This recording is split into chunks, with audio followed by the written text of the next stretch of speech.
ओम जय श्री सीताराम। हर हर महादेव। आज आपको बताने जा रहे हैं, बहुत से लोगों का फोन आया कि गुरु जी ऐसा है कि मारण क्रिया हमारे बच्चे पर या हम पर की गई है और किसने की है ये मैं नहीं जानता। तो आज आपको सिर्फ इसके बारे में बताऊंगा कि मारण क्रिया कौन करता है। मारण क्रिया देखिए, एक चीज ध्यान रखिए कि जो आपके परिवार पर, आप पर या आपके बच्चों पर किसी पर कोई मारण क्रिया की जाती है तो कोई बाहरी व्यक्ति नहीं होता है। क्यों नहीं होता है? क्योंकि बाहरी कैसे मारण क्रिया करेगा? ना वो आपका नाम जानेगा, ना गोत्र जानेगा, ना संबंधों को जानेगा, तो कैसे कर देगा मारण क्रिया? मारण क्रिया वही व्यक्ति कर सकता है जो आपका रिश्तेदार हो, नात संबंधी हो, हित मित्र हो, जो आपके साथ गहराई से जुड़ा हुआ हो, वही आप पर मारण क्रिया कर सकता है। तो आप पूरी वीडियो ध्यान से देखिएगा। आज मैं आपको सब चीजें बताऊंगा कि इससे बचने का बहुत छोटा सरल उपाय बताऊंगा। कहीं भटकने की आवश्यकता नहीं पड़ेगी। अच्छा, मारण क्रिया क्या है? ये एक तामसिक क्रिया है। ये घर में बैठकर नहीं होती। जैसे किसी व्यक्ति पर किसी को करना है तो वो शमशान में ही बैठकर कर सकता है। ये बहुत ही गंदी क्रियाओं से गुजर करके की जाती है किसी व्यक्ति पर। वहां बैठकर शमशान में, शमशान काली, अब लोग ये भी कहते हैं कि शमशान काली का मतलब वो मैया से नहीं जुड़ी है, वो अलग एक शक्ति होती है, शमशानी शक्ति। नाम लोगों ने दे दिया है कि ये शमशान काली है, लेकिन वो माता जी से नहीं जुड़ी है, क्योंकि जो गंदी क्रियाओं से गुजरी हैं और शमशान से हैं, तो ये नाम दिया है अघोरियों ने। और सबसे बड़ी बात कि इस क्रिया को जो दरगाह में मौलवी बैठते हैं वो ज्यादा करते हैं। सनातन धर्मी भी करते हैं, लेकिन वो सबसे ज्यादा प्रचंड वेग से इसको कार्य को करते हैं और खींच करके ले आते हैं और देते हैं आपको। कैसे गए, यूं फूंक दिए, सामने बैठाया आपने, कहा गुरु जी कुछ कष्ट है शरीर पे, और व्यक्ति ने अगले बता रखा है, तो सामने बैठा करके मुख पर, आपको पता नहीं चलेगा, मुख पे ऐसे हाथ रखेंगे और फूंक देंगे जोर से मंत्र पढ़ के। ये समझिए आप पे प्रचंड मारण क्रिया उसने कर दी।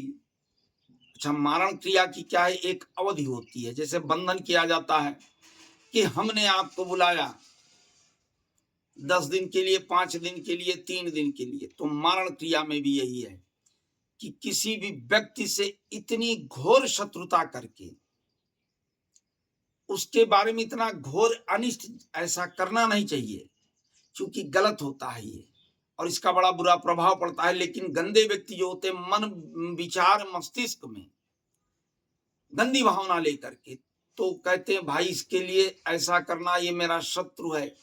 विनाशक बुद्धि लेकर जब वार्ता करते हैं, तो ये जो कार्य किया जाता है, कहीं कहीं 40 दिन का, कहीं कहीं 3 साल का, 1000 दिन का, 1500 दिन का, कहीं 800 दिन का बंधन कर दो। तो शराब दे करके, मांस पिंड दे करके, किसी भी जानवर की बलि दे करके, नींबू के द्वारा, लौंग के द्वारा, मीठे के द्वारा, भस्म के द्वारा। और ये भी बता दे आपकी जानकारी में, सबसे प्रचंड मारण क्रिया वो होती है जिसको कोई बड़ा से बड़ा तांत्रिक नहीं काट सकता। वह है चुंबन द्वारा दी गई।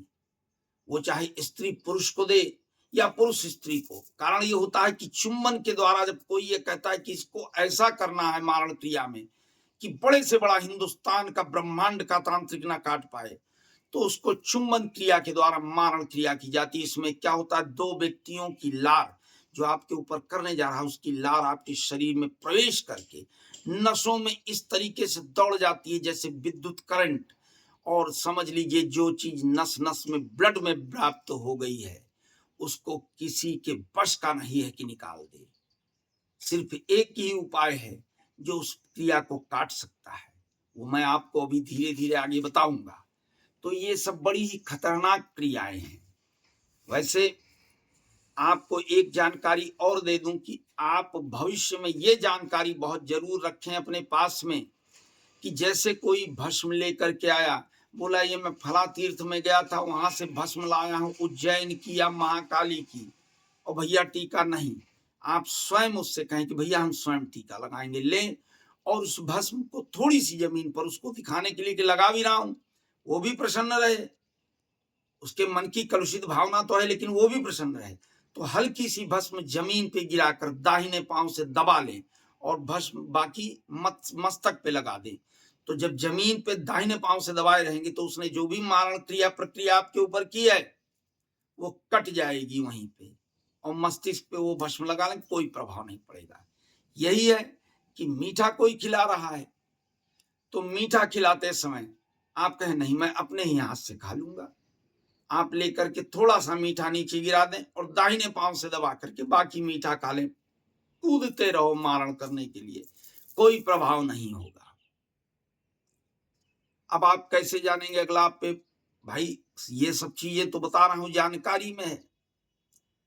आपके दरवाजे पे नींबू रख दिया, काट करके धूप बत्ती जला दी, उठते ही आपने देखा घबरा गए, पागल हो गए, नहीं, शांत मन से ब्रह्मदेव का स्मरण करके हरिओम ब्रह्मास्मि नमः उस जगह जाएं और घर में चाकू होगी लोहे की, स्टील की नहीं लोहे की, उस चाकू को ले और गंगा जल उसमें डुबो करके 7 बार उस नींबू के चारों तरफ घुमा करके और बीच से क्रॉस कर दे, काट दे, उठा के फेंक दीजिए, करो मारण क्रिया, मरते रहो, कुछ नहीं कर पाओगे, बैठ, कुछ नहीं बिगाड़ पाएगा।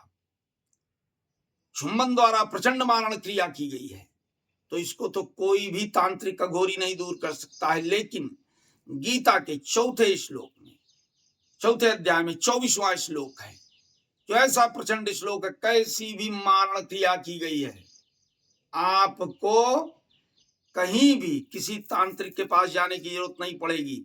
बैठ जाए आसन बिछा करके, हाथ में दाहिने हाथ में गंगा जल लें, उसमें 3 लवांग रखें और थोड़ा सिंदूर डाल करके इस मंत्र का 21 बार उच्चारण करें।